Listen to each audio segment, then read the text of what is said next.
The WNBA has been turned upside down. Reports have surfaced that Caitlin Clark is at the center of a staggering $13 billion economic impact, a number so massive it has left NBA Commissioner Adam Silver and WNBA Commissioner Cathy Engelbert completely stunned. New York Liberty owner Joe Tsai, a billionaire worth over $13 billion himself, broke his silence on Clark's undeniable influence. He revealed that Clark has quadrupled viewership, ticket sales, and sponsorships across the entire league. But what's more shocking is how little Clark is actually getting paid for all of this. Her base salary is just $528,846, while her teammate Kelsey Mitchell is already making $1.4 million. The league is profiting billions from her presence, and she's barely seeing a fraction of it. Now, with Adam Silver calling Clark a political football and admitting the WNBA needs to do better, the pressure is mounting on the league to give their biggest star what she deserves. The numbers had been sitting in spreadsheets for months, quietly accumulating in the WNBA's financial reports. The league had seen unprecedented growth since Clark entered the league in 2024. Television ratings that tripled, merchandise sales that quadrupled, and attendance figures that had shattered every previous record. But no one had fully connected the dots until the analysts at Sportico and Bloomberg ran the numbers. The figure they arrived at was staggering: $13 billion. That was the estimated total economic impact that Caitlin Clark had generated for the WNBA since she entered the league.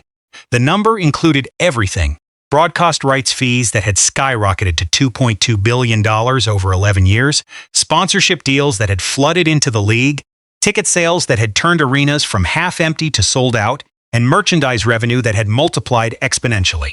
Every single dollar of growth in the WNBA could be traced back to one player, and that player was making just $528,846 in base salary. The comparison was brutal.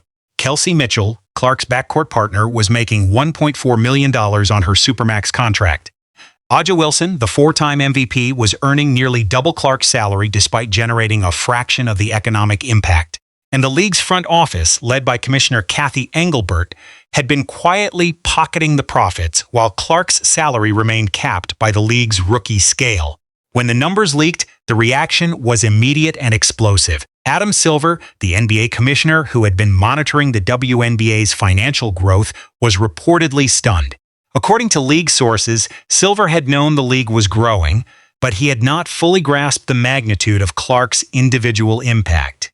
The $13 billion figure was more than the entire NBA's media rights deal for the WNBA's portion. And it was all attributable to one player. Engelbert was in damage control mode within hours. She issued a statement praising Clark's contributions to the league while carefully avoiding any discussion of the salary disparity.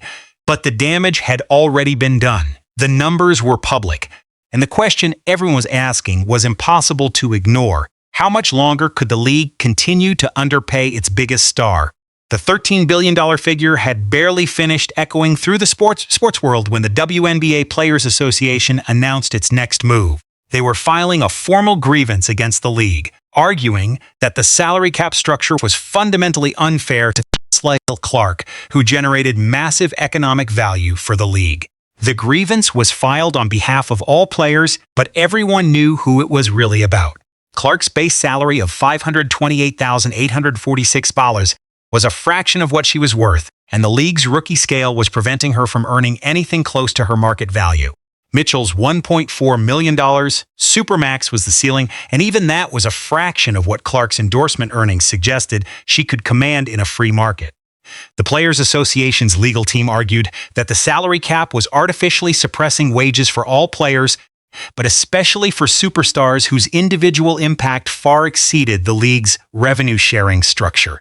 They pointed to the NBA's designated player exception, which allowed teams to pay superstars above the cap, as evidence that the WNBA's rigid structure was outdated.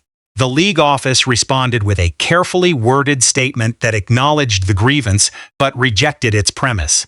The WNBA's salary cap is designed to ensure competitive balance and financial stability for all teams, the statement read. We are confident that the system is fair and will continue to serve the best interests of the league. The statement did not mention the $13 billion figure.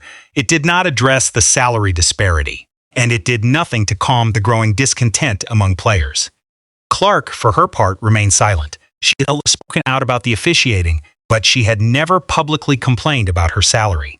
She had never demanded more money. She had never threatened to leave the league. But her silence was becoming louder than any statement she could have made. The WNBA salary cap was not the only issue. The league's revenue-sharing model was also under scrutiny. Under the current agreement, players received a fixed percentage of league revenue, but the exact percentage was lower than in the NBA.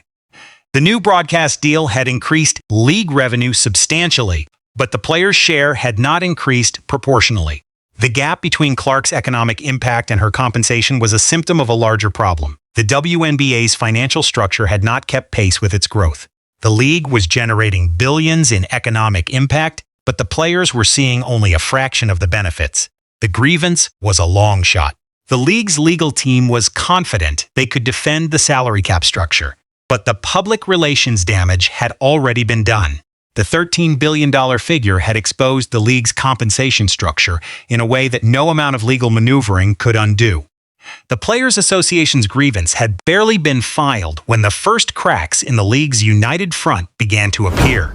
New York Liberty owner Joe Tsai, the billionaire co-founder of Alibaba, who had purchased the Liberty in 2024, broke his silence on the economic realities that had been hiding in plain sight. Tsai had watched the Fever Liberty preseason game from his courtside seat at Barclays Center, a front-row witness to the Clark phenomenon. And what he saw was a player who had single-handedly changed the financial calculus of the entire league. In an interview that set the sports world ablaze, Tsai revealed the staggering numbers. Clark, he said, had quadrupled the ratings, increased ticket sales, and helped the league secure new sponsorships. The $13 billion figure was no longer a rumor. It was a reality that the league's own owners were now confirming. The admission was devastating for the WNBA's front office. If Clark's economic impact was truly $13 billion, then the league's compensation structure was not just outdated, it was exploitative.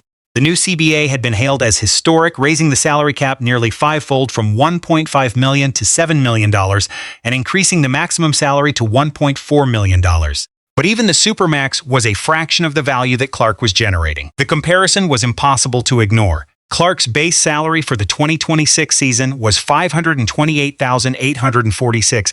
Mitchell, her backcourt partner, was making $1.4 million. A'ja Wilson, the four-time MVP, was earning nearly triple Clark's salary despite generating a fraction of the economic impact. And the league's revenue-sharing model, which was supposed to address these disparities, was still being negotiated.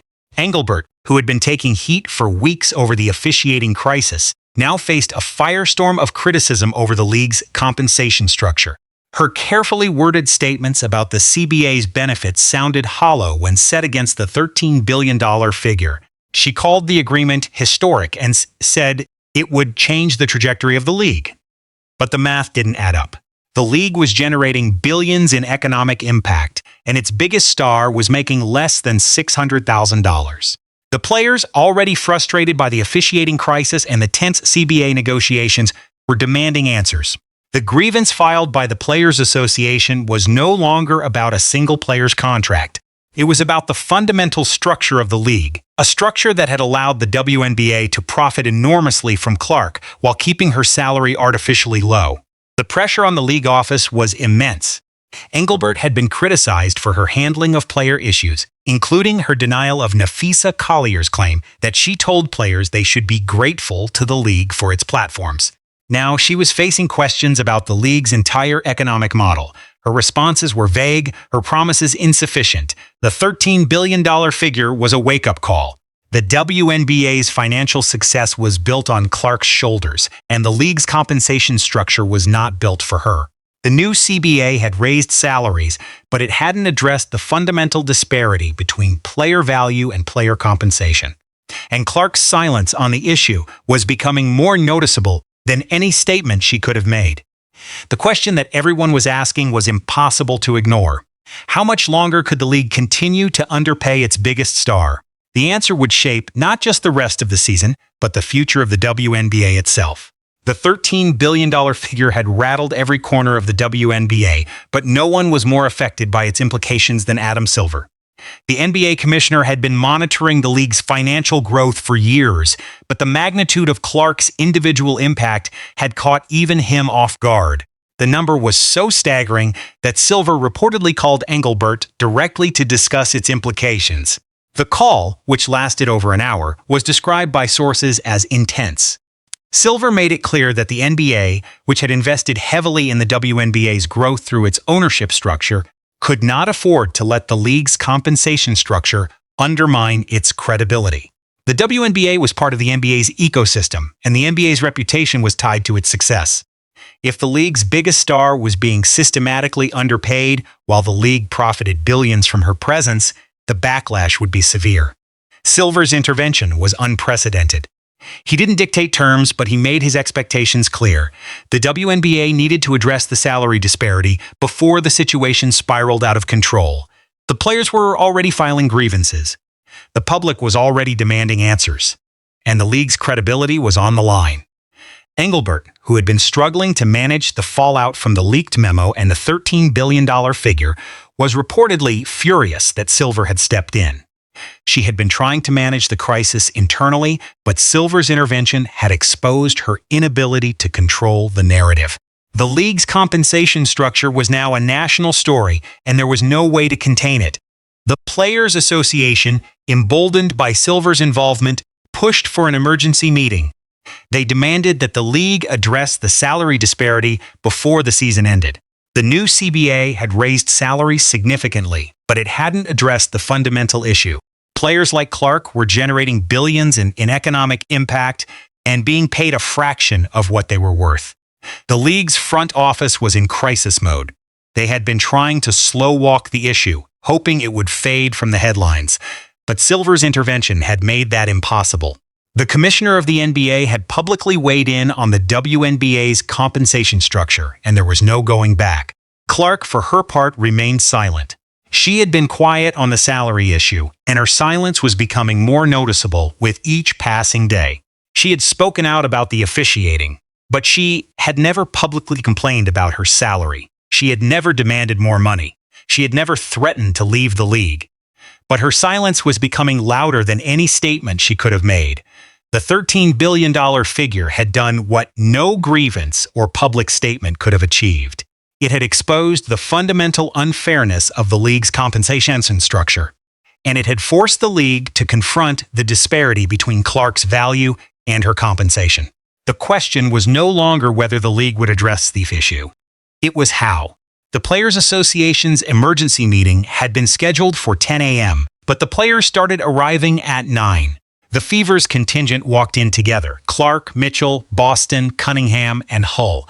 The Suns players were already there. The Aces had sent a representative. Even the Valkyries, the team that benefited from the no call that started it all, had someone present.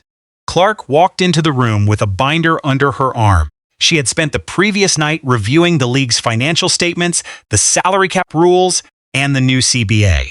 She had never spoken publicly about her salary, but she was about to break her silence. The meeting began with a presentation from the Players Association's legal team. They walked through the numbers, the salary cap structure, and the disparity between player value and player compensation. The $13 billion figure was on the screen. The $528,846 number was next to it. The contrast was devastating. Clark stood up when the presentation ended. She had written down what she wanted to say, but she didn't read from her notes. She spoke from the heart.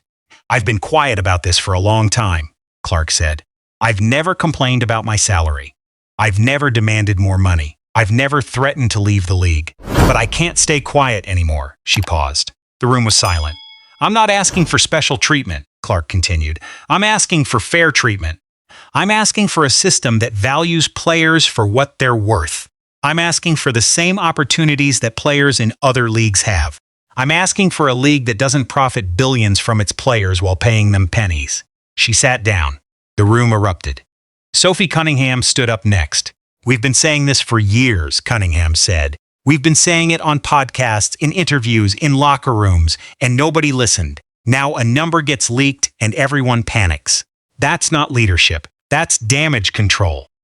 Aaliyah Boston stood up after Cunningham. "I've watched my teammate carry this league on her back," Boston said. I've watched her get hurt.